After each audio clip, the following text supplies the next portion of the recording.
My name is Kofi Brown, and I do have a message for the three top guys in Nigeria: the president, his vice, and the Senate president. You are the leaders that people are looking up to. But if there's anything that you have portrayed so far, is hooliganism, antagonism, corruption, lies, victimization of people. The list goes on. Before the elections, in November 2021, I had a revelation. And the revelation was just a name written. Peter Obi, 2023. I know some of my folks, those who know me on WhatsApp, they would remember I put that on my WhatsApp status. I didn't know what it was supposed to be, but I just put it out there. When the 2023 elections came, and that win was stolen from who it rightfully belonged to. Now, you had your way. You stole someone's mandate, allegedly. That mandate was stolen. Mr. President, if you took that mandate, the best you could do was make the best use of it. You don't really have the best record. You don't. What you would have done was to use this opportunity to rewrite your story. But you did not. Your person as a president is reflected in your people. We have so many criminals. We have so many touts. We have so many fraudsters. And the praise to want to meet up with the high rate of inflation and the standard of living has made our young ones resort to things they should not just to survive. Prostitution is on the increase. Fraud, Yahoo, is on the rise. Kidnapping, all what not. From the statistics of 2024 December, Lagos alone estimated billions in revenue, December 2024.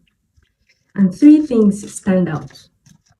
It all had to do with the sex industry, the adult industry, drugs, fornication, and major beneficiaries of all of this were hotels, clubs, and yes, it's a festive period, we get it.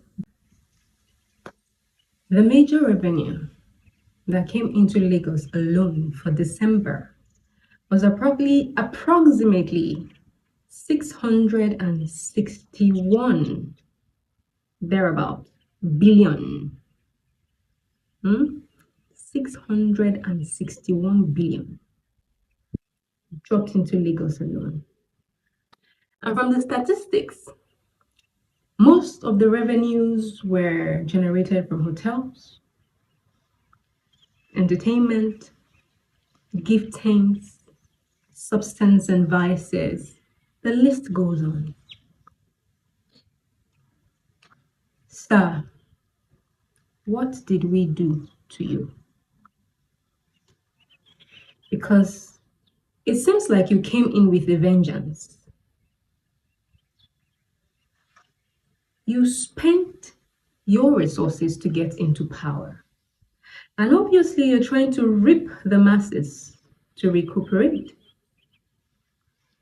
Because I don't see why even the banks will charge you They will charge you fee for a transaction. At the end of the month, they're deducting another 200 and something naira.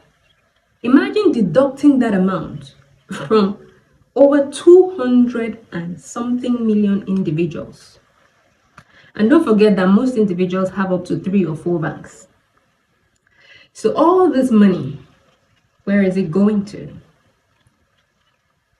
You have come up with policies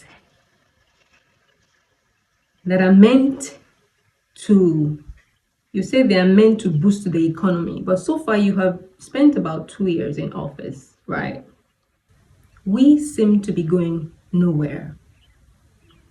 Instead, evil is on the increase. There's inflation. People can barely survive. Is this your own perception of hope for a new Nigeria? Because you played on the emotions of Nigerians. Even at that, if they actually want to be straightforward and bring out the results of the election, I won't be surprised you took number 3. Anyway, that aside, what am I trying to say, sir? You have a chance to rewrite your story. You do have a chance to rewrite your story. Nigeria is filled with a lot of resources, both manpower, natural resources, and so many parastatals and factors that we can use to produce and become a producing economy. The dollar is increased against the naira because we are not a producing economy. That is why the naira is downgraded. That is why the naira is losing its value. We have a lot of factories. We have a lot of parastatals where you can fund and push money into. We lack management in Nigeria.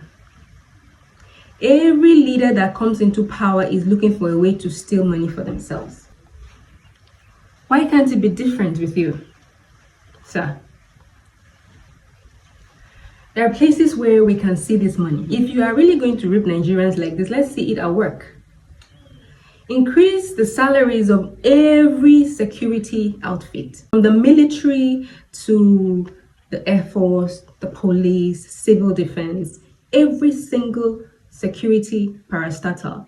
Increase their salaries. We don't want to see so much of extortion on the roads again. Roads, let's see it on the roads. Let it be that every rural community, those small places that you think, oh, it's not that relevant, let there be good roads. Let there be good roads, light, water. These are the things that people will want to see. See, when you do all of these things, sir, I know that you want to also make your money back that you have spent from all the people you sorted during the elections. But sir, you see, if the people see something for the money you are taking from them, I don't think they will complain that much. And moreover, I do think that the cost of living has become too high. It is too high, sir. Do something about it. You are pushing children into the streets.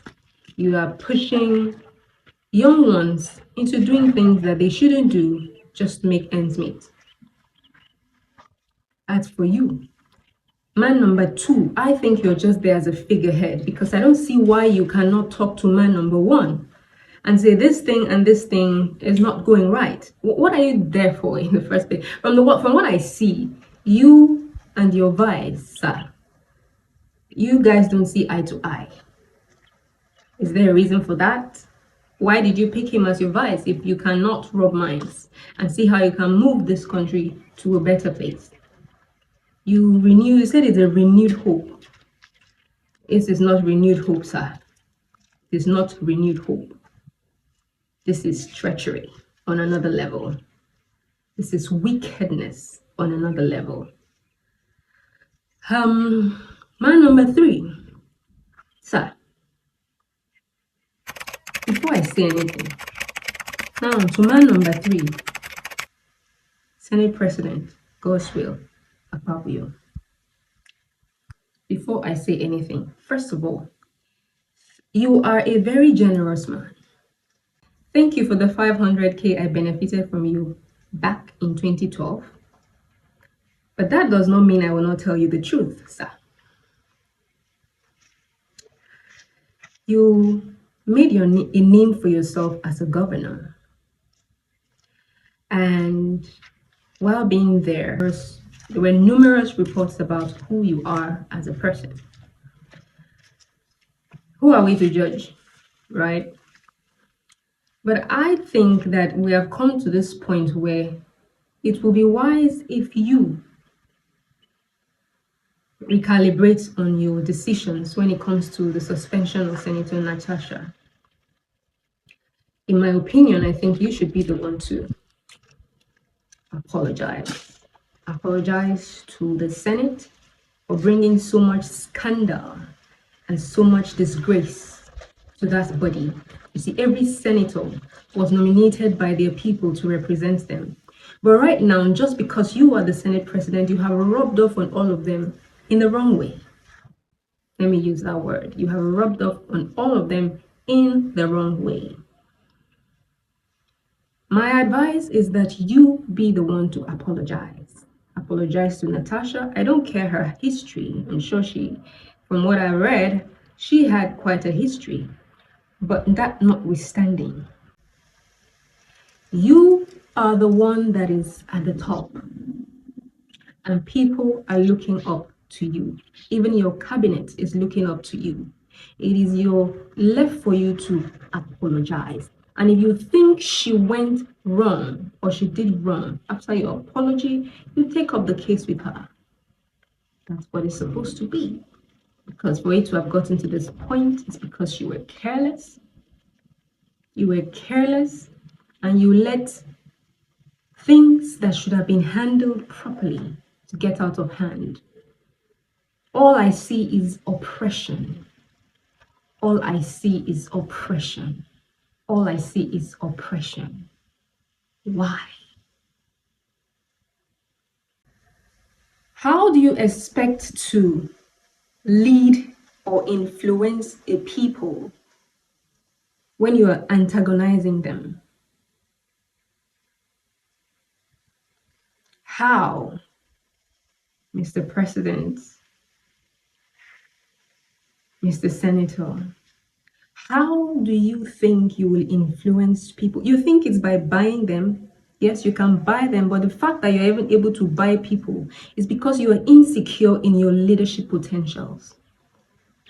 The judiciary is in your pocket, Mr. President, from INEC all the way down. I asked if you were insecure because it takes a leader who is insecure, selfish, visionless, and the list goes on to deliver the kind of leadership that you all are delivering. Let's do something. Why don't you slash the salaries of all the Senate into half and push all that money into other factors in the economy? We have infrastructure that needs to be worked on. We have the security outfits that need to be boosted. We have so many areas where you can factor all that money into and see if there's no improvements. Let Nigeria become a producing economy so that the inflation can come down. Your policies are not working, sir. They are not. And obviously you know, but you refuse to pay attention. You have refused to pay attention. I will advise, sir, that you take the necessary actions and see how we can get back on track. It's not friendly out here. You don't feel it because you're up there. I can bet you, sir. I can bet you, sir, that if each and every one of you don't sit up, you will become a curse to your lineage. Because at the mention of all your names, they will not even want to be dealt with, because if your father is like this, how did he raise you? And the judiciary, you need to sit up. I don't know how much money you were given to buy your consciences, that you trade the futures of your generations because of money. The sad part about this is that people who are feeling it are speaking up about it and they're being silenced. Those who are even supposed to be mother figures are failing the nation. All the way from the first lady, I was even supposed to stand up as a mother figure and intervene, is messing up. Then the lady that called that young lady from NYC to threaten her, are you sure you are all right? Are you sure you are all right? What exactly are we trying to foster among these young ones? What examples are we laying down as elders?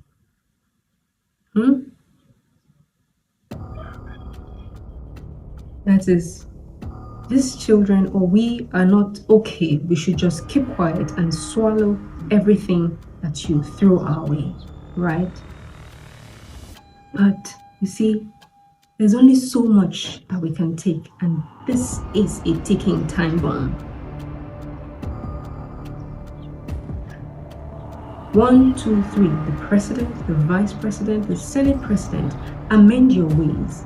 If you cannot, resign. In peace, resign. In honor, resign. I know power is intoxicating, and not be by force. It's anything when you use gra get am beforehand. It's time. See, as you use gra enter position like this, if you are not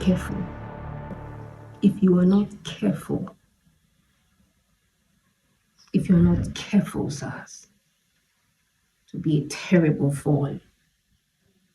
It all starts one by one. They will all go down. You see, God is not a man. If he permitted you to get into that position, best believe it's for a reason. You either use it to rewrite your story or you will be booted out by God himself. You think the cries that come to him on a daily basis are in vain. The tears are speaking. Innocent blood that has been shed during sacrifices are speaking. He could touch you very soon.